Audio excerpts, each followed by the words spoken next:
So, in continuation, what we have done with Chainatha Weavers, now Sudha is going to explain to us how the front-ending co-creation is also taking place. She is co-creating value with the farmers and the artisans there. But I think for the beauty of this model also is that she is also able to co-create value with another great venture and social entrepreneurship, Color the Earth, which is run by and which is started and founded and run by another fantastic lady by name Hema. We'll catch up with her, and before that let's catch up with Sudha as to how this co-creation is taking place in the front-ending part of collaborating with other venture.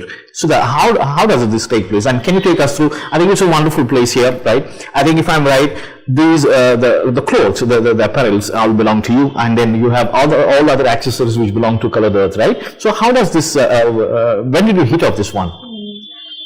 Kharga, being a social enterprise, has been participating in a lot of exhibitions and other platforms where similar like-minded organizations have been coming up. And then we hit upon each other very well, Hema and me, and we've been actually liking each other's products a lot. So I've been buying a lot from her, you know, including this one. And she's been buying a lot of saris from us. So then we understood. So it was a personal thing that became a very professional. Exactly, and you know, people started asking, you know, when we started wearing these, you know, where did you buy this? Then, you know, it actually, this idea came to Hema that, you know, we both should be, you know, working together.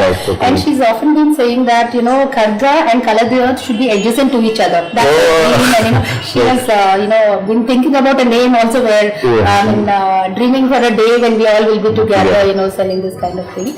And you know, one is that social enterprise aspect, and the other one is, you know, both of us are working towards creating livelihoods for poor producers, you know, weavers, and she's working with the artisans, you know, who work with the terracotta. So like, I think we've participated more than 5-6 exhibitions together, including the recent World Metropolitan Congress at Novotel. And we thought that, you know, this is a festive time, Diwali time, and we should not lose this opportunity, and let us try it immediately. So within a gap of, you know, 3-4 days, you know, we just planned this event to make it happen.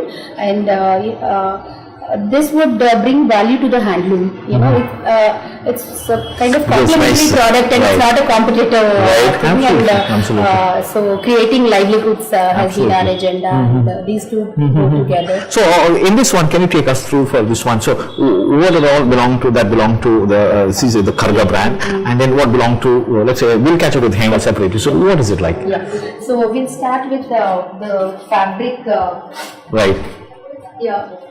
These are all the double cuts, where the warp and the weft together, you know, the pre-loom process has to be planned well in advance. It's relatively difficult. A weaver can't do more than a meter per day. And that's what, you know, it's a very intricate art ikat, and double ikat is all the more. And this is people can buy it and stitch it for themselves. So to give that flexibility. Now, and when you say stitch it, so are they meant for being saris, or is it dresses? Or dresses, skirts, palazzos, you know, the waistcoats, whatnot, you know, and it's unisex. Anybody can. It's not that, you know, gender neutral fabrics are also there. Like these black and whites, you know, men are drying and men are drying, and you know, it's more contemporary. So give them the choice, because there is that designer. In everybody, so let us give them. So in other words, all this apparel belong to you, and the rest of the accessories belong to Hema. So can we talk to Hema? Yes, we welcome her.